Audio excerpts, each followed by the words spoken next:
Hi, I'm State Delegate Mark Corman. I represent District 16 in Montgomery County in the Maryland House of Delegates. I've gotten a few questions. Why is the legislature meeting in August? Don't you usually meet for 90 days between mid-January and mid-April every year? And that's true. We are in a special legislative session right now. It is primarily limited to one piece of business, which is questions about redistricting. As you all know, many states around this country, in response to the president's request, have started doing mid-decade redistricting on a partisan basis. That includes states like Alabama, Texas, Missouri, Florida, North Carolina.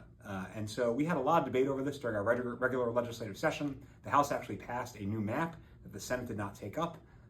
But relatively recently, I think in response to some Supreme Court decisions around the Voting Rights Act, our state Senate did decide that they're willing to start moving forward with the first piece of potential redistricting change. And that first piece is really up to you all. It's up to the voters. We are here in Annapolis to consider a constitutional amendment that will go on the ballot this November that will let you all decide, do redistricting in the future, map writing for our congressional districts in the future under a different set of rules than what we've been doing in the past, potentially. And I say potentially because a lot of this is unclear based on legal and court interpretations. A judge about 3-4 years ago applied standards that we thought only applied to state legislative lines, to congressional lines, and so we're trying to clean up whether or not those really apply or not. But ultimately, as I said, it will be up to you all on the November ballot whether or not to allow us to go forward with redistricting. If that passes, then that's something that can be taken up in the future. So what we're dealing with today and tomorrow and this week is not a new map, it's not new congressional lines, it's what are the rules around redistricting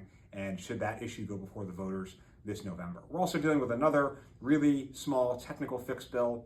We passed 2 constitutional amendments our last legislative session that were identical on arbitration, binding arbitration for state employees. Because we passed 2 versions of it, a House version and the Senate version, 2 versions would go on your ballot this fall. That doesn't make a lot of sense. So we have a technical bill to remove one of those from the ballot. So a lot of background, a lot of detail, but the upshot is the work we're doing here this week is to put a ballot question in front of you all to decide how we do redistricting going forward. And that is why we are having a special session in August in Annapolis.